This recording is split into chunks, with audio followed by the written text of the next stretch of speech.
Well, in Key West, Florida, there is a haunted doll named Robert sitting in a museum. In the early 1900s, a young boy was gifted the doll that was apparently given a voodoo curse by the maid. The doll reportedly came alive and would move all over the place. It's also reported that if you try to take a picture of Robert the doll without his permission, your photo will turn out all messed up. Vanishing hitchhiker. To be fair, it seems that every city has its story about a vanishing hitchhiker. Stories include specific streets as well as details about the hitchhiker in question. People included have been teenage girls seeking a ride to prom, a mother looking for her children, or a man trying to get home. When the driver lends a hand and tries to get to know the rider, they disappear. There are enough stories floating around these days that make many believe this is a real phenomenon, especially on Halloween. We could play Bloody Mary. What's that? Oh my god. Do you really not know? No. It happened in our town like 19 years ago. Really? It did, it really happened. This girl, Mary Worth, she was really pretty and she had a baby. And then her baby got kidnapped out of its crib. She got really sad about it, so she killed herself in the bathtub by pouring acid all over her face. And they say that if you go into the bathroom with the lights off and chant Bloody Mary 3 times, she'll come out and she'll scratch your eyes out. So dramatic. It happened. It's real. You should try it out first. You should try it out first. Guys, let's do it together. Oh my gosh! Okay.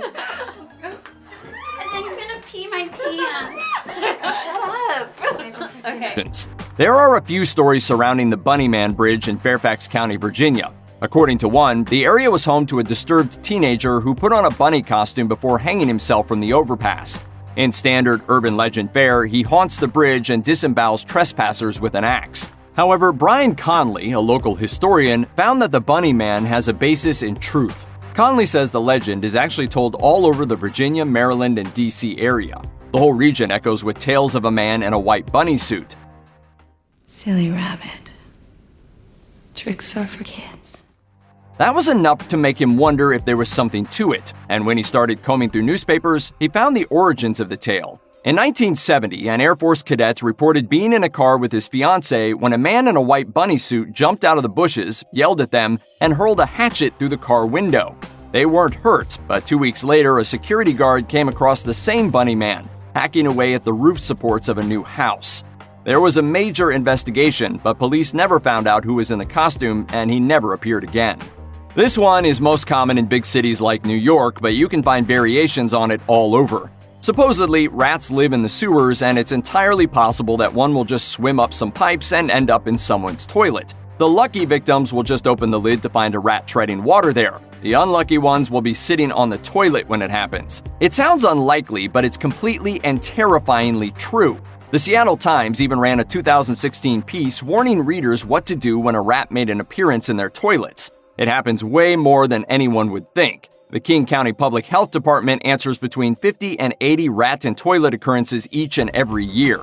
Experts say the rats are trying to get into a kitchen or drain where they smell food, but since the toilet is the easiest access to a home, that's usually where they pop up. Here's another pretty familiar urban legend with a healthy dose of cautionary tale thrown in. It involves a man plummeting to his death outside the building where he works. It turns out the man was a lawyer who was awfully fond of demonstrating just how strong the windows in his building were by throwing himself at them dozens of floors up. One day, the window breaks, and that's it for the unfortunate overconfident attorney. Who would do that?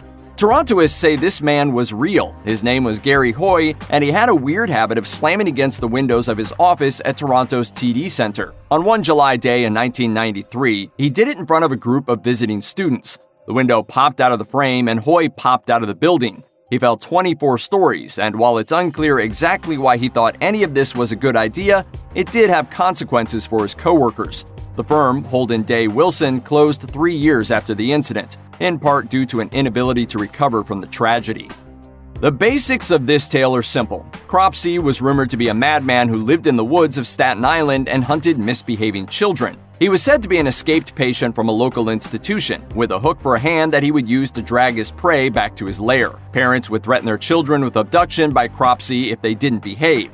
Whether the parents knew it or not, Cropsey was terrifyingly real. The Willowbrook State School closed in 1987 after becoming the subject of an infamous 1972 exposé by Geraldo Rivera. It wasn't long after Willowbrook's closure that former employee Andre Rand was arrested in connection with several disappearances. He was ultimately convicted after authorities found a child's body buried in a shallow grave on the grounds of the institution. Rand was ultimately linked to other disappearances but has steadfastly maintained his innocence. Some don't believe he was the killer at all, but the fact remains someone was. Anyone who was online during the early days of the internet probably remembers seeing forwarded emails warning about someone with the screen name Slave Master.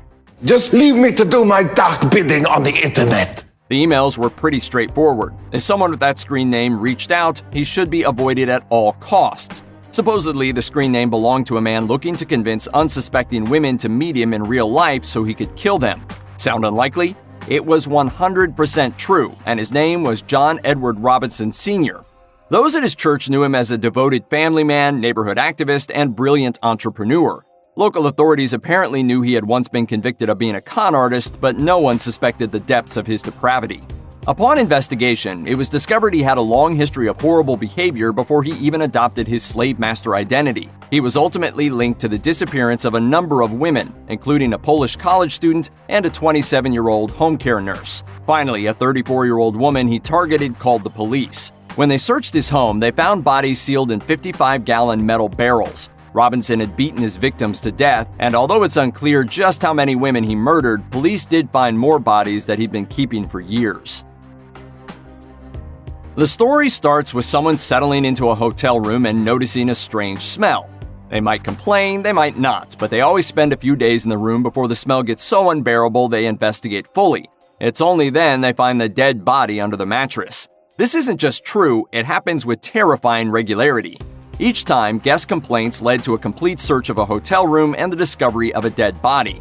The stories are surprisingly varied. The first body was Gary Smith, a car thief poisoned and strangled by his associates, then left under the bed of a New Jersey motel room that was rented about 4 times before he was found.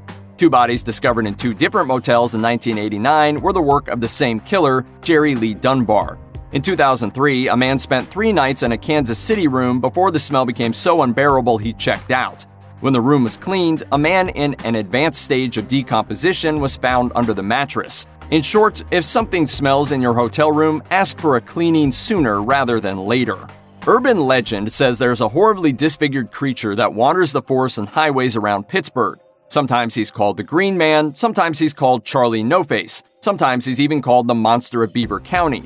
All of these names are awful because he was actually a very sweet man named Ray Robinson. In 1919, 8-year-old Robinson had an accident that changed his life forever. He was climbing a trolley trestle when he touched a live power line and was electrocuted. He lost one hand and his face was melted. He grew up incredibly isolated, and at night he liked to walk the local highways. Even into the 21st century, teens cruised the highways looking for the Green Man. But those who grew up in the area in the 1960s actually found him. Some were incredibly cruel to him, and others made a friend who changed their lives. Robinson liked to chat with the kind ones, talk baseball, and drink beer. Documentary writer Tisha York interviewed hundreds who met him and summed him up like this. People were just so cruel to him, and he never understood why. Underneath it all was this beautiful, kind man. Robinson died in 1985, but his legend lives on. Here's the terrifying story. Someone goes on vacation, then comes back and starts suffering severe headaches or earaches not long after. The cause? Bugs crawled into the hapless vacationer's ears and nestled in their brain. Sorry, but this one isn't just true, it's happened a couple of times. In 2013, Rochelle Harris returned to Britain from a holiday in Peru. When she started hearing scratching noises, she was a little worried.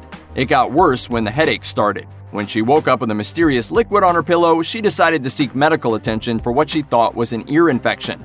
The truth? A fly she'd swatted out of her ear in Peru had laid eggs in her ear canal, and she was now home to a family of maggots. She needed surgery to remove them. Then, in 2015, Yadira Rostro underwent surgery after suffering from 9 months of headaches. The cause? Tapeworm eggs in her brain. Doctors were pretty sure she picked up the parasite when she was in Mexico 2 years prior, and that it had traveled through her bloodstream and into her brain where it laid eggs. Good luck enjoying another vacation. Where the evil spickaroo surgeon snatches up the pretty gringo tourists and cuts out all their organs. Number 9. The Kidney Heist. A lone traveler stops for a drink when he's approached by a beautiful woman. I'm Natalie. What's your name? The next thing he knows, he's groggily waking up in a bathtub full of ice with an incision in his abdomen and a note instructing him to call 911 immediately. When doctors examine him, your right kidney has been removed. They discover his kidney is missing. There is a kidney. There's a missing kidney. The work of organ thieves out to make a quick buck on the black market. You can't take my kidneys. I already have. Number 8. This is definitely not a myth. Flashing headlights. It happens all the time. As you drive along a dark and deserted road, you notice a car traveling toward you with its headlights off. Hey, lights. You signal to the driver by flashing your headlights, but that's what he's waiting for. He's being initiated into a gang and must do a Yui to hunt you down, assault, rape, or kill you. Get your gun! Do this, or you're not one of us! All because you flashed your high beams. Kill that more Joey.